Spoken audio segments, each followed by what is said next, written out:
Judah, and this is Shed Some Light, where I give insight Mondays and Thursdays. Thank you for giving me a like, and don't forget to sub. Much love. Let's get into it.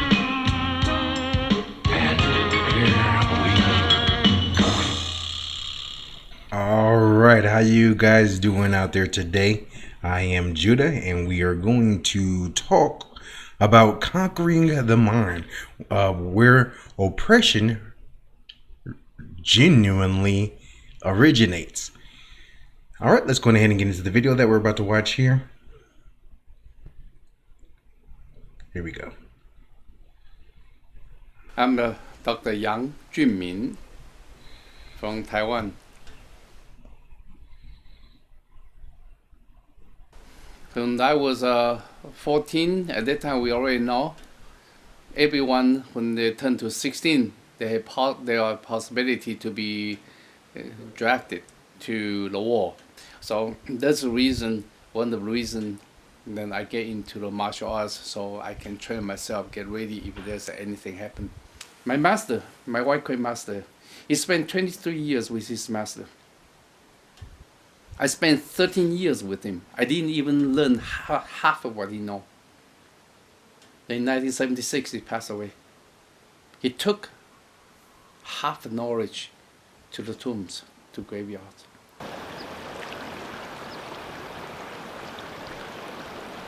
Of course, there are many ways to learn the meaning of life by through self-conquering. You can play piano, play violin. You can do a lot of things. That's why it's called Kung Fu. Chinese means Kung Fu. This means through the self-conquering, spend time and energy, accomplish something. That's called Kung Fu.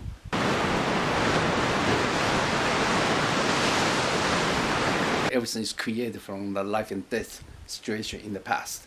When you are in the life and death situation, you have to really comprehend. For example, I have an uncle, and he was drafted to join the Second World War in Japanese time. When he come back, he just hug his mom's leg and cry and cry and cry. And then the people ask him what's going on. He said, you wouldn't believe what's the war like. He said one day their whole group had been chased by Chinese army, and they're so tired. They run for 2 days without food, without water. If you have this kind of life and death experience in that kind of situation, you grow up. And this art has been created by human experience, from the human struggling against each other. And this is a culture we have to appreciate. From learning it, they can appreciate what is a life and what is a peace. Because again, the martial arts is creating that. So in order for you to protect yourself, in order for you to protect the whole society, you have to have the spirit, you have to have the courage. Because remember, human culture, for fighting, struggling against each other, that is part of human culture from the beginning of human history. And that creation is that feeling. We learn from this feeling. We learn how to love each other, how to treat each other correctly today. But now we are dumping it. Once we dump it, we never appreciate again. So it's very important to me. Today's spiritual cultivation is very shallow in this society. You think people today, they have everything they have. Are they happy? They are not happy. Because they can feel their life missing something. What's missing? The spiritual side of cultivation, understanding. Are you righteous? Can you show respect? Are you humble? All these things require to make yourself to reach high levels. If I can conquer myself to do what I want to do, I have my life. All right. That was a Kung Fu master giving his insights on how he and his uncle was able to conquer adversity. We have been saying that Black people have been oppressed for almost 400 years now, and we have a hard time when somebody says that a slavery is in the mind. But in all actualities, it really is. Once a person is free from their oppressed mind, they can be free from outside forces. They can learn how to better defend against the person who is trying to persecute them. Let's go ahead and read an article here on how to be the CEO of your own mind. Give me a second here. All right. There is another way to become the CEO of your mind, skillfully detecting it to live in harmony with the other players of self, body, and spirit. If you follow the 6 steps below, you will be the master of you in no time. Let's get right into it. Let's scroll down here. Step 1: listen and acknowledge. All good leaders, you're going to have to listen to your disgruntled employee and acknowledge that you're taking its message seriously. Minds, like people, can relax and let go when they feel heard and understood. Practice gratitude and thank your mind for its contribution. Thank you, mind, for reminding me that if I don't succeed in making more sales, I might get fired. Thank you for telling me that I may always be alone and never find love and have a family. There are important areas of life and I need to pay attention to them. And I do my best to take advantage of every opportunity that comes up. I also need to learn from past experiences so I don't keep the same mistakes. Step 2: make peace with your mind. You may not like what your mind does or the way it conducts itself. In fact, all the negativity can be downright irritating sometimes. But the fact is, you're stuck with it and you can't and likely don't want to just lobotomize it anyway. The book, The Happiness Trap, Dr. Russ Harris uses the example of the Israelis and the Palestinians to illustrate your relationship with your mind's negative thoughts. They're two old enemies. Their two old enemies may not like each other's ways of life, but they're stuck with each other. If they wage war on each other, the other side retaliates, and more people get hurt and buildings destroyed. When that occurs, they have a lot less energy to focus on building the health and happiness of their societies. Just as living in peace would allow these nations to build healthier and more prosperous societies, so would making peace with your mind. Accepting that negative thoughts and feelings will be there and that you can control them can allow you to focus on your actions in the present moment, so you can move ahead with your most important goals without getting all fouled up. Excuse me. You don't necessarily have to have like the thoughts or agree with them. You have to just let them be in the background of your mind while you go on and get things done. Step 3: realize your thoughts are just thoughts. Most of the time we don't see our mind.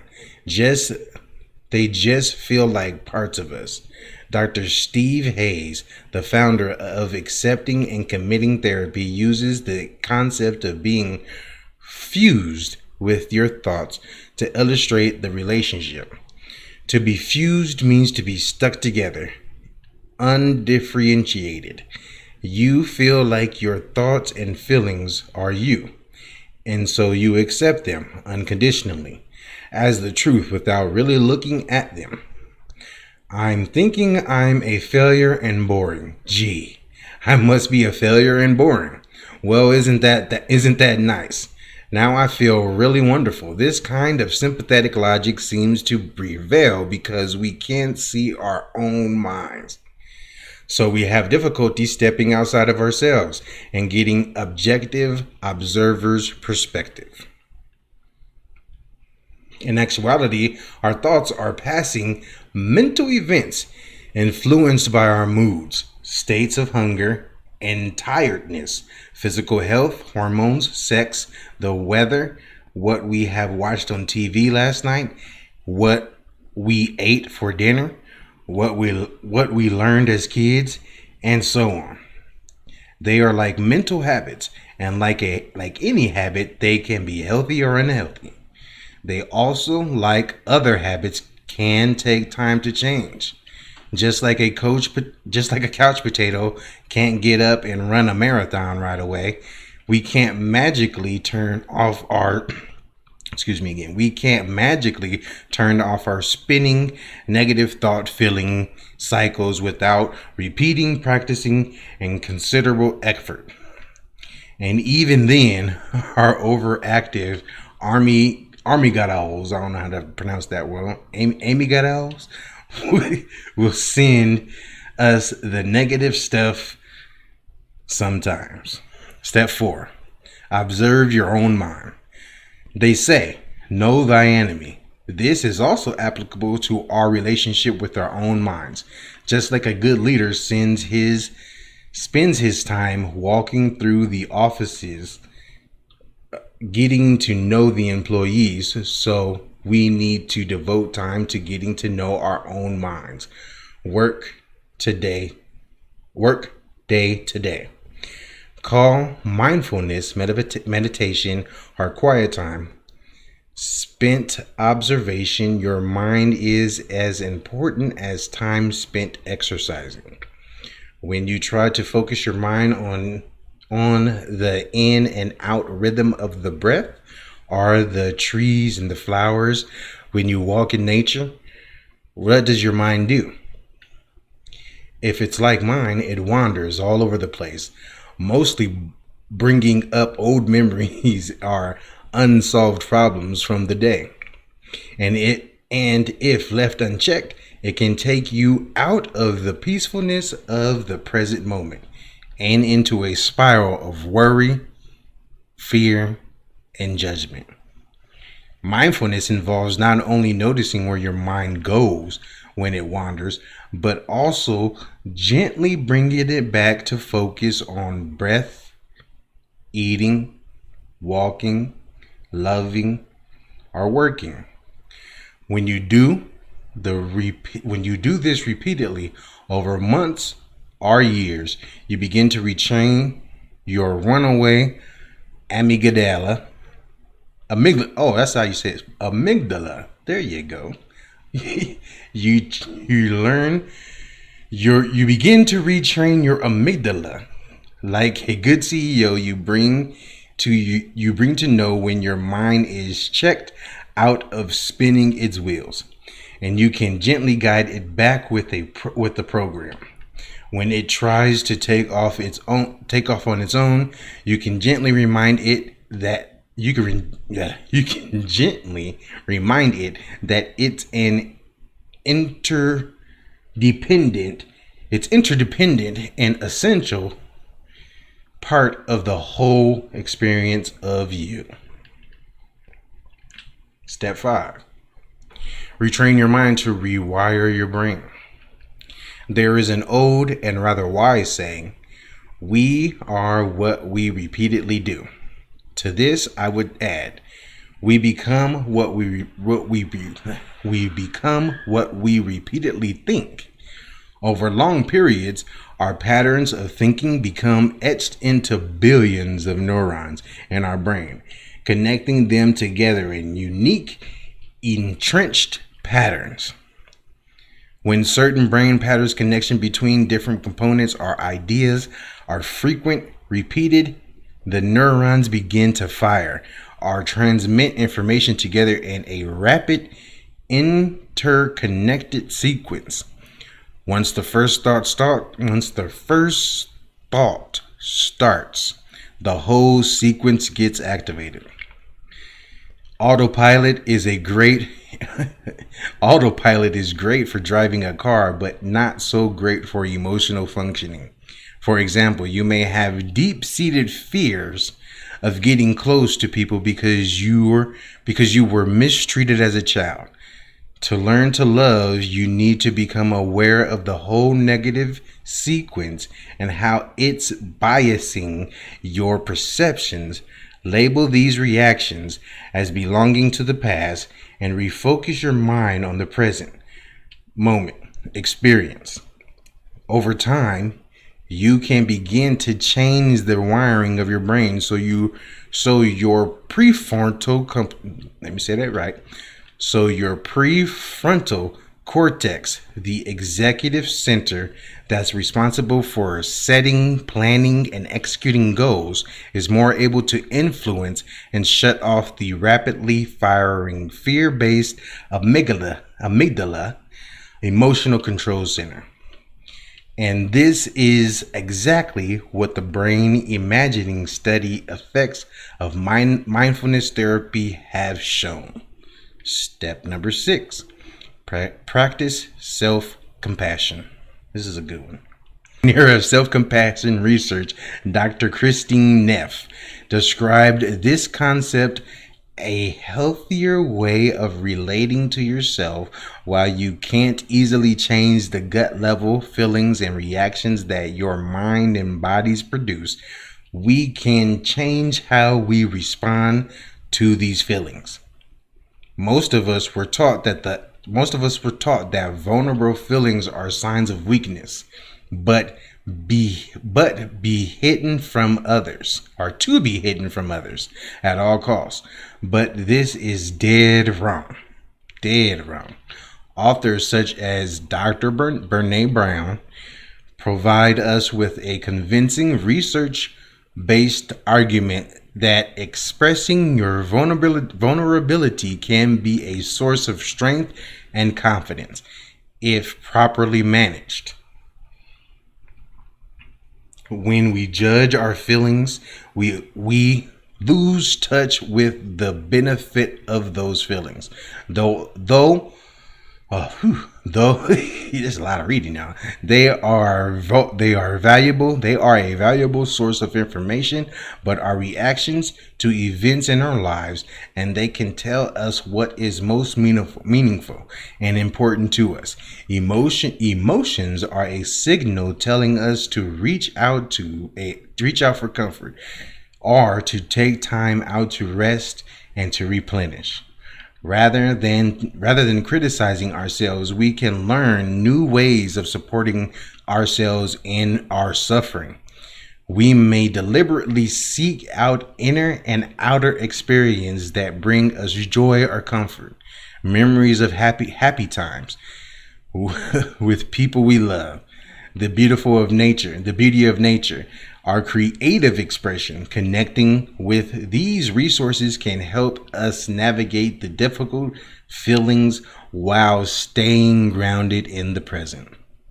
In summary, to be a successful CEO of your own mind, you need to listen, get to know your own employee, acknowledge its contribution, realize its nature, make peace with it, implement and retrain